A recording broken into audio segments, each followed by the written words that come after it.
Bonjour et bienvenue sur TV Land, votre web télévision locale. Au sommaire du journal de ce mercredi 17 décembre, Emmanuel Macron, ministre de l'économie en visite à Mimizan, golf de Tyrosse et parc aquatique, interview des différents protagonistes, foot à Souston, rugby à Tyrosse, toujours Tyrosse, Tyrosse fête Noël, expo Blachon et Blachon à Hossegor. Et nous finirons avec Fabien Touvenin qui nous parlera du Père Noël rock.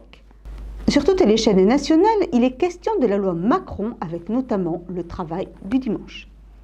Une autre activité du ministère de l'Industrie, c'est intervenir également lorsque des entreprises sont en difficulté.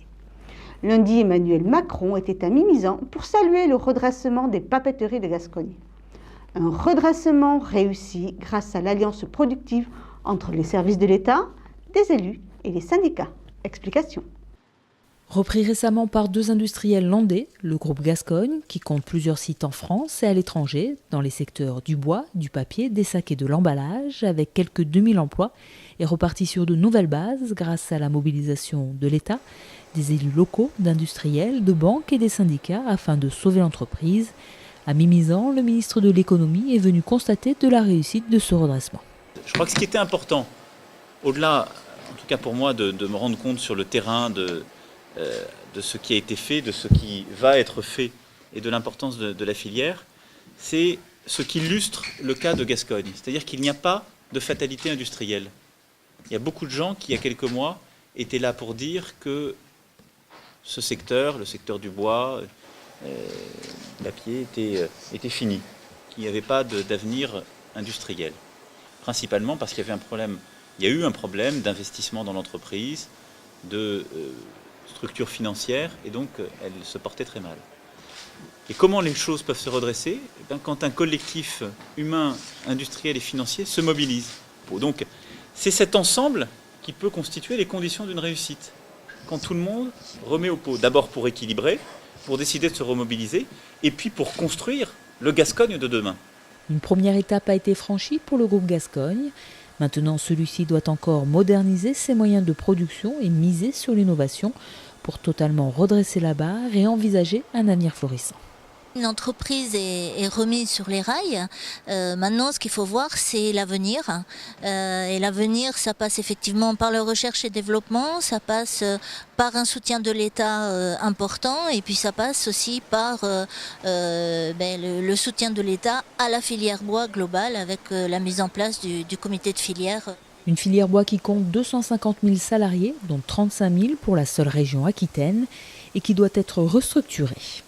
Aujourd'hui, la filière bois, c'est une des plus grandes aberrations économiques que nous connaissions, puisque c'est cette richesse que nous avons, c'est un pays qui exporte son bois et qui réimporte massivement des produits finis à base de bois.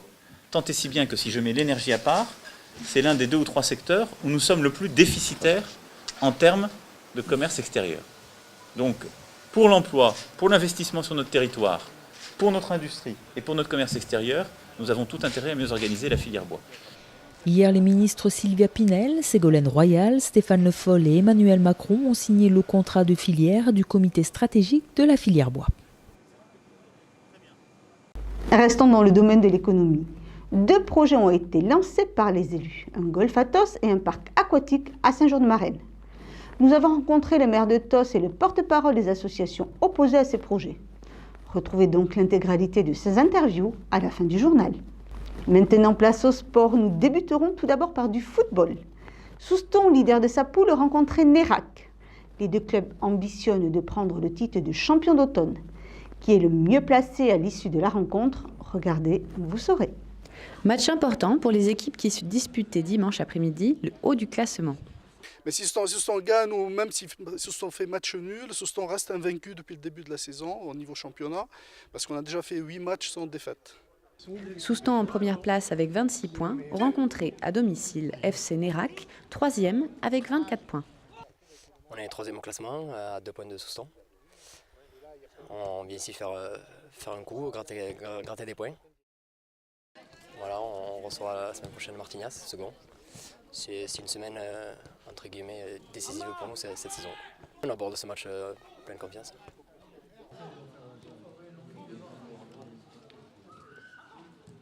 Et confiant en effet, FC Nérac, dès les premières minutes, imposera son jeu et dominera le match jusqu'à la fin.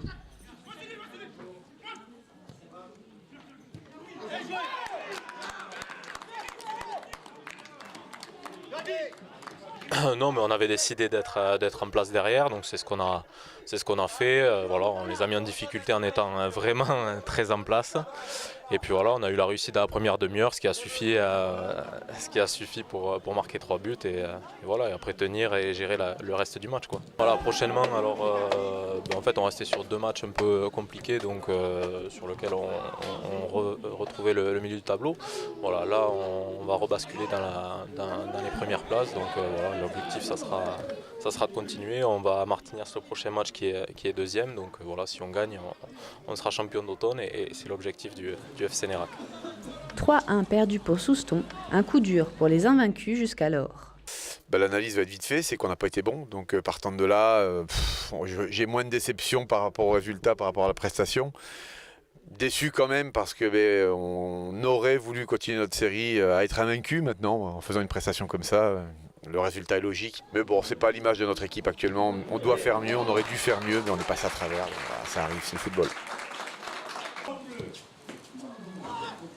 Prochain match à Mâcon, dimanche prochain pour l'ASS Souston. On va essayer de relever la tête, ce ne sera pas plus simple, voire même peut-être plus compliqué qu'aujourd'hui, parce que quand on prend une claque comme ça en étant en tête, je ne sais pas comment les joueurs vont réagir. Maintenant, on ira en tout cas pour aller chercher des points et puis profiter de la trêve, parce que la trêve va être la bienvenue, quoi.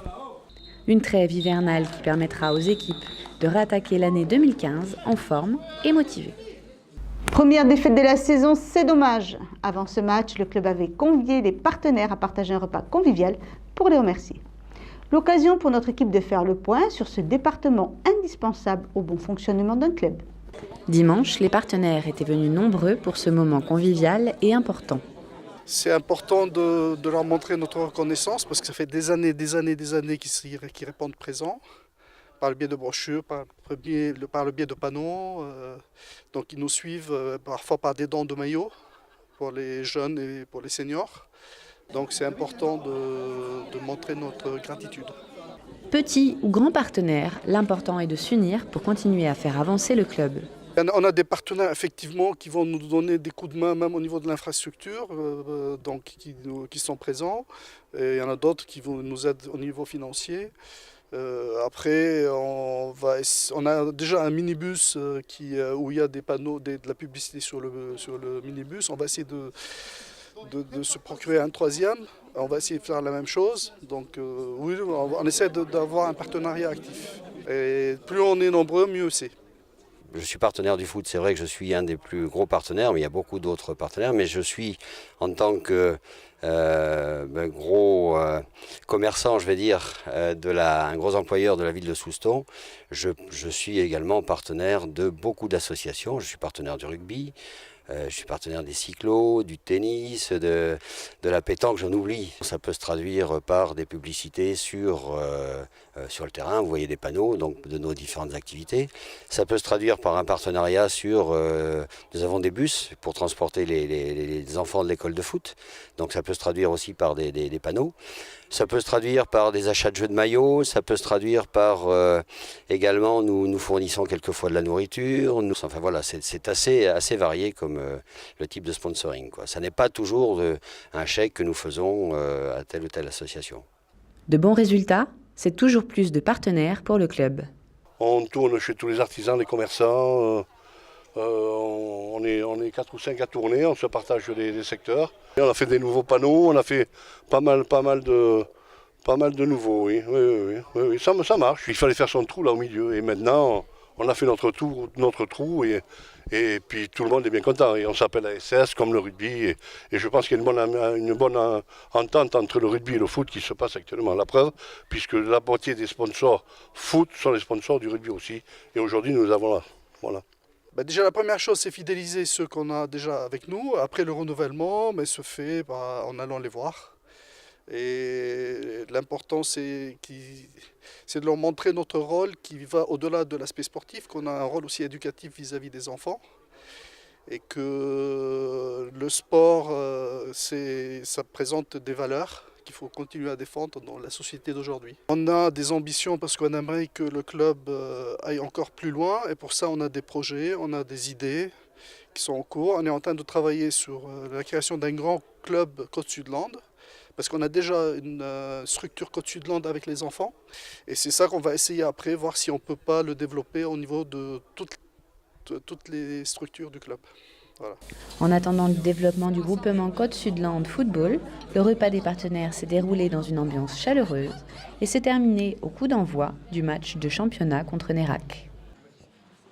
Décidément, ce n'était pas le week-end des sportifs landais puisque l'UST en déplacement en Angoulême a également perdu la rencontre.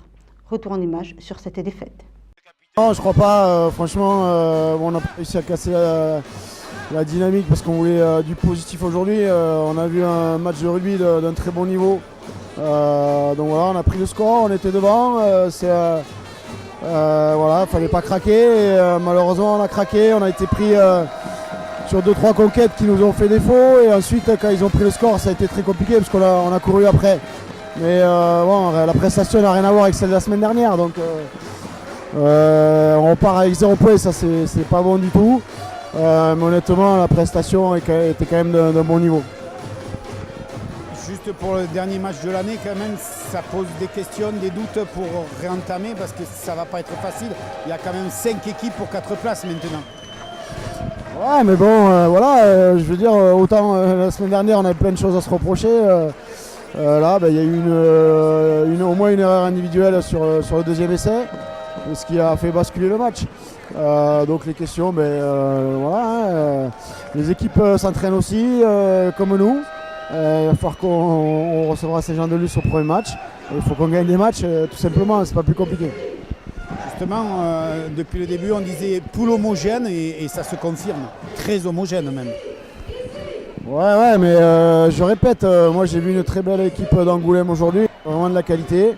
Voilà, je regrette qu'on était arbitré à sens unique un peu en deuxième mi-temps, mais c'est aussi parce qu'on subissait, donc oui, très homogène, mais Angoulême, je crois qu'ils ont pris leur rythme de croisière, et je ne sais pas si on perd beaucoup de matchs ici. Justement, un rythme de croisière Angoulême et puis Tyrosse, il y a eu une très très bonne partie, là ça fait 2 matchs, on a un peu replongé. Comment l'expliquer? Surtout, on va expliquer des choses qui sont inexplicables. Comme je répète, si on doit s'en vouloir, c'est la semaine dernière contre Langon. Aujourd'hui, on a été battu à la régulière, il n'y a pas grand chose à dire. Toujours une touche avec un pivot de numéro 8 Larieux qui donne sur le pilier numéro 23 qui crée un point d'efficacité, numéro 9 qui remonte ce ballon, qui donne sur le 10 avec beaucoup d'avant entre le 10 et le premier centre qui donne au 7 qui est bien pris en défense et que dit l'arbitre a vu un avant de Tyrosse mais Soyeux a récupéré le ballon donc il laisse l'avantage. Le numéro 9 qui écarte ce ballon directement sur le numéro 13 qui va sur l'extérieur, qui fait un cadrage débordement d'école et qui donne ce ballon sur le numéro 9 qui a marqué entre les poteaux. Pour partir de l'avant, le sport c'est ça, pas parce qu'on est tireuse qu'on gagnera tous les matchs. On se doit être de produire des choses de bon niveau. C'était le cas aujourd'hui. Voilà. Après, il faut partir de l'avant, partir de l'année prochaine, tout simplement. On restera positif parce qu'il y a eu une très très belle première mi-temps. Ouais, mais de toute façon, on n'a pas le choix. Je répète, on a perdu. Positif, il faut l'être, oui, bien sûr. Et il faut qu'on gagne des matchs. Les garçons ont prouvé qu'on pouvait faire des choses bien, mais voilà, une fois de plus, en tout cas aujourd'hui, on est tombé sur un vrai os. Merci Stéphane. Un cadeau pour ces fêtes dont les Tyrossais se seraient bien passés. Et oui, plus qu'une semaine avant de pouvoir déballer les cadeaux de Noël, fêtons Noël ensemble à Tyrosse. C'est 3 jours d'animation et de festivités dès vendredi pour patienter. Explication.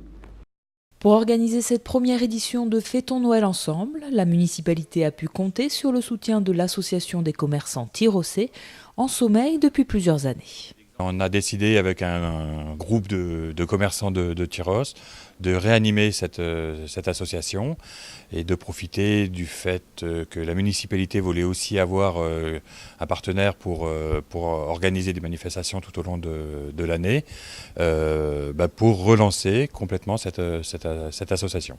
Dès vendredi, l'ambiance de Noël va envahir le centre-ville de Tyros avec les étals de Noël sur l'avenue nationale et le village des enfants au Foirail avec entre autres balades en poney, structures gonflables et jeux. On a voulu vraiment axer ça pour les enfants.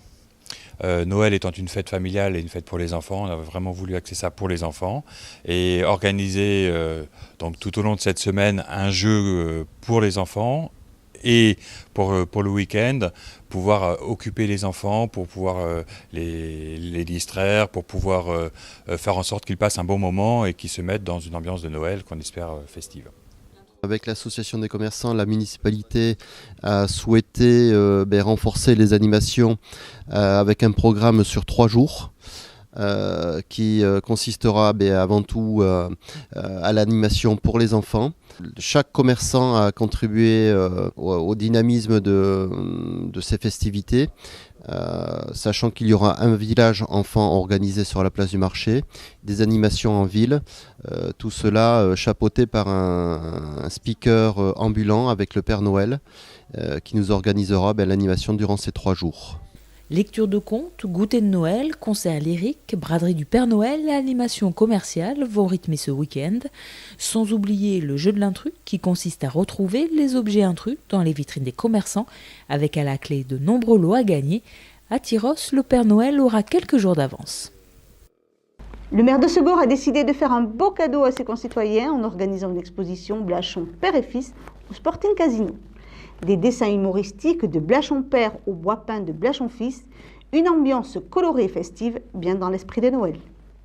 Essayant de faire ce que nous avons fait pendant la saison, c'est-à-dire mettre des animations, mettre de la joie, mettre de la convivialité dans la ville, en travaillant en étroite collaboration avec les commerçants bien évidemment, et puis en organisant, en essayant de créer des événements, dont cette magnifique exposition Blachon et Blachon, qui croise, je trouve, de façon extrêmement attendrissante l'œuvre d'un père et de son fils. Quand j'ai commencé à acheter des toiles, des châssis, ça coûtait un peu cher.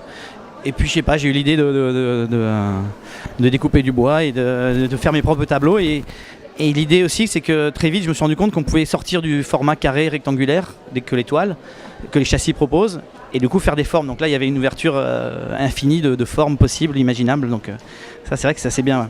Tu vois, moi, je suis graphiste de métier, donc c'est toujours le même domaine et le même univers des arts et des formes et de la couleur et de la création. Mais non, pour l'instant, ça reste entre guillemets un hobby, mais que pourquoi pas continuer et essayer d'en vivre. Mais c'est pas facile l'art, donc je vais faire graphiste pour l'instant encore un peu de temps, je crois. Ma première expo, je l'ai faite à Segor au Café de la Poste, parce que je connaissais le patron, et voilà, j'ai fait une première expo quand je suis arrivé en 2000. J'ai bien fait exprès de ne pas faire humour ni des petits personnages, parce que j'arrivais jamais à faire aussi bien que lui, donc d'office, je me suis orienté plus ou moins volontairement ou involontairement vers complètement de choses différentes. C'est une première, et puis c'est d'autant plus émouvant, parce que c'est ici à Segor, là où j'habite depuis une quinzaine d'années. Et voilà, donc c'est un mélange d'univers complètement différent, mais qui visiblement se marie bien, et puis le lieu il s'y prête, donc non, c'est un bel honneur et une belle expo. Pour moi, c'est magique, c'est vraiment, je n'imaginais pas, en plus ce lieu étant très grand, j'imaginais pas Roger seul là, et donc l'association est merveilleuse, et j'espère que quelque part, j'aimerais qu'il sache qu'il expose avec son fils, parce qu'il aurait été fou de bonheur. Si on peut continuer à faire des expos en duo, oui, ça peut être très sympa, ouais. Enfin, on est pour. On est pour. Cette exposition, elle est effectivement dans l'esprit de l'humour, notamment moi je connaissais personnellement les images. J'ai découvert aussi des aphorismes extraordinaires que je vous invite tous à lire, parce qu'il y a énormément d'humour. Et puis le recul, enfin l'humour d'Antoine Blachon, je le connaissais mieux parce que c'est un ami, et j'ai aussi découvert son grand talent, parce que c'est quelqu'un qui est très secret dans ses créations. Et là encore, j'invite tous ceux qui auront le temps pendant les vacances à passer dans cette exposition. Et maintenant, pour clôturer ce journal, je suis en compagnie de Fabien Touvenin. Fabien qui s'occupe de l'association de bienfaiteurs. Fabien, vous organisez l'an 4 du Père Noël Rock. C'est quoi exactement? Bonjour. C'est une association caritative, donc on fait un concert pour des associations d'enfants, avec l'objectif de ramener de l'argent pour certaines et des jouets qui sont emmenés par le public pour là cette année pour le secours populaire par exemple, les jouets. Un concert caritatif qui a eu lieu quand et où? Alors ça a lieu samedi 20 décembre, donc là samedi, au chapiteau Maurice Boyau à Dax, avec au programme Nono Norbert Krief, TNT, Lune de la Chance, et Cranks et Fabien Renzas qui nous fait l'animation de la soirée. Alors c'est l'an 4 du Père Noël Rock. Donc au programme, il va y avoir du rock. Du rock. Du rock, que du rock? Du rock, que du rock. Tout le rock? Ouais, beaucoup de style rock, pop rock, heavy metal et rock and roll. Alors vous avez quand même une très belle affiche, on peut dire, avec Nono, avec Trust, il est le fondateur de Trust. Il y a également des petits groupes locaux. Vous pouvez nous en dire plus sur toute votre programmation? Ouais, donc Nono qui est la tête d'affiche. Donc Nono c'est... On va peut-être donner son nom complet. C'est 30 ans de carrière, donc c'est Norbert Krief qui a joué, fondateur de Trust, qui a joué avec, sur 2 albums de Jean-Jacques Goldman, Fiori, j'en passe, Pani et plein d'autres. Et il est surtout le fondateur de Trust en 77, il a formé Trust avec Verdi, mon voisin. Et voilà, donc il a fait la carrière qu'on connaît, une énorme carrière, et il a côtoyé les plus grands de ACDC, Iron Maiden, il a joué avec Angus sur les Bœufs, enfin voilà, quoi, c'est le grand monsieur, c'est une légende du rock mondial, quoi. C'est un rocker aussi au grand cœur. Exactement, il a donc fait en, je sais plus en quelle année, je crois que c'est en 89, je ne vais pas dire de bêtises, il a fait une tournée avec les Enfoirés. Et là il descend sur Dax. Voilà. Il devait être le parrain, il y a déjà 2 ans, il devait être parrain du concert. Et là, bon, en fonction de ses dispositions, là, cette année, il était disponible, donc il a pu venir. Il a dit ok Fabien, je viens. Donc voilà, il est parrain, il vient là aussi pour faire une masterclass avec les enfants du conservatoire de la ville de Dax, donc avec Vincent Kopp et... mais sous le partenariat de Michel Coussias et Fait du Son. Donc il va faire un cours de guitare d'1 heure à peu près pour des enfants, pour des élèves guitaristes. Quoi. Voilà, ça déplace des gens de la Rock School de Mont-de-Marsan qui viennent, peut-être d'autres aussi, peut-être de Tyros aussi, c'est possible. Voilà, mais il va y avoir il va y avoir un week-end rock'n'roll à Dax, ouais, pour Dax Fête de Noël. Ouais. Dax Fête de Noël, l'an 4 du Père Noël Rock, il va y avoir Nono, donc on a vu la tête d'affiche, et il y a aussi des petits locaux. Voilà. Les petits locaux, il y a les petits gamins de Cranks, ça, que j'aime beaucoup, qui sont, alors eux c'est particulier parce qu'ils étaient... ils sont de Magesque, si je me Voilà, ils sont de Magesque, et ils étaient spectateurs des deux, de l'an 2 et de l'an 3. Ouais, ils se retrouvent sur la scène. Voilà, ils ne s'imaginaient pas qu'un jour ils jouaient au Père Noël Rock. Ça m'a, quand ils m'ont dit, ouais, on est content et tout, j'ai dit, c'est le cadeau de Noël pour eux, finalement. Ben ouais, voilà, et puis d'ouvrir pour Nono, quoi. Voilà, moi je sais qu'à mon époque, on voyait qu'ils ouvrent pour, en l'occurrence pour Trust aussi, tout ça, ça aurait été, voilà. Fait des cadeaux, donc, je vois, aux musiciens. Ouais. Mais en fin de compte, le Père Noël Rock, c'est des cadeaux pour les enfants. C'est ça. Alors, il faut venir, on a une billetterie qui se trouve où d'ailleurs? Est-ce qu'on peut réserver à l'avance? On peut réserver à l'Office du tourisme de Dax et au Dixit. Et chez Belvedere Musique à Bayonne. Alors, le prix est modique? Oui, 10 €, plus un jouet si possible. Voilà. Il faut venir avec un jouet parce que le but du concert, c'est caritatif, c'est amener des jouets à des enfants. Voilà. Ouais. Pour Noël. C'est ça, pour qu'il y ait au moins possible de différence à Noël entre tous les enfants, quoi. reçoit un enfant, il veut, à Noël, c'est des étoiles plein les yeux. Donc s'il n'y a pas cette magie... donc il y a, on sait, de plus en plus d'enfants défavorisés. Puis la conjoncture de plein de choses, c'est de plus en plus dur. Donc objectif, c'est qu'on amène de plus en plus de jouets. Et voilà, qu'ils soient neufs, entre guillemets, il faut neuf, ou aussi jouer, mais en bon état. Voilà, tout à fait. Les enfants s'en servent plus, on peut le donner à quelqu'un d'autre. Car il y a beaucoup de familles qui ont beaucoup de jouets dans les greniers et tout, qui ne servent plus. Et donc voilà, faire profiter le plus possible des enfants qui en ont besoin. C'est pas forcément du neuf, voilà, on peut se débarrasser un petit peu. Du moment que c'est quand même en bon état. Mais à savoir que depuis 2011 qu'on fait ce concert, tous les jouets que j'ai vus venir arriver au Père Noël Rock sont des jouets en très bon état. Voilà, les gens sont logiques, ils n'emmènent pas les jouets qui sont foutus. Voilà. Donc c'est pour ça que c'est un plaisir après de les redistribuer. Ouais, tout à fait. Faites le vrai Père Noël. Ouais. Les rockers sont de vrais Père Noël. C'est ça. Et c'est pour les enfants, mais vous avez aussi fait participer les enfants, notamment au niveau des affiches. Vous avez une affiche, je dirais, classique. Et vous avez une affiche qui a été créée par des enfants. Vous pouvez nous parler un petit peu de cette affiche? Oui, cette année, elle a été faite par les ateliers des arts plastiques de la ville de Dax, les 11-12 ans. Donc cette année, on n'a pas choisi un seul dessin, on a pris tous les Pères Noël qui avaient été dessinés pour faire un genre de bouclier sur l'affiche, qui est très joli d'ailleurs. Et parce que bon, les autres années, on le faisait avec la bibliothèque et mon ami Marc Large. Mais cette année, on l'a fait avec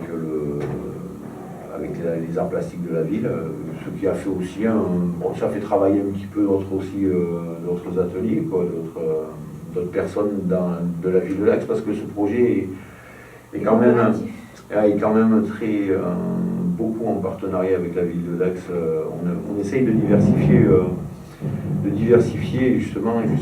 Moi, j'aimerais aller encore dans plus de domaines encore après.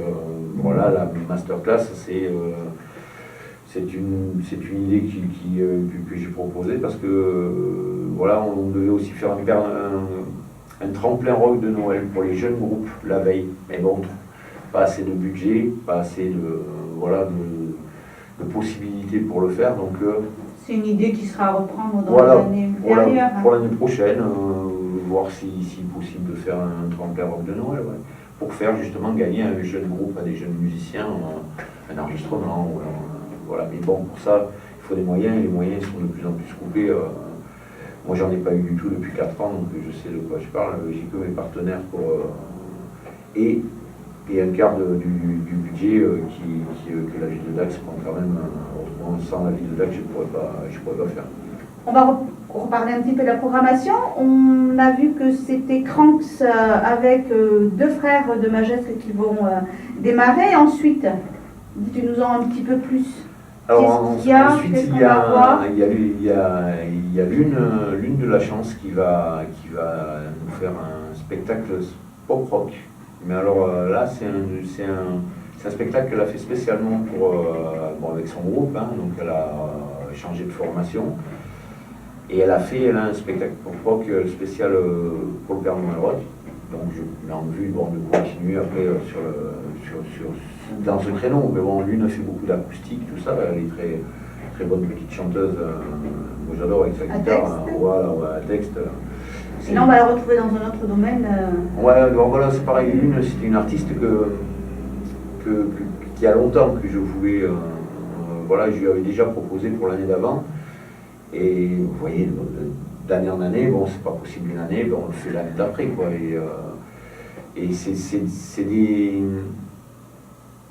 des artistes que tu sens qu'ils ont, voilà, ils sont passionnés par leur musique, mais aussi ils ont un cœur comme ça, quoi. Donc, c'est ça qui me plaît. Moi, quelqu'un qui vient là juste pour faire de la musique, ça m'intéresse pas. Moi, les gens, il faut qu'ils suivent, qu'ils aient exactement la politique de mon association, parce qu'autrement, s'est avéré par le passé que ceux qui ne jouent pas le jeu sur la touche. Voilà. Et après, on a nos voisins de Bayonne.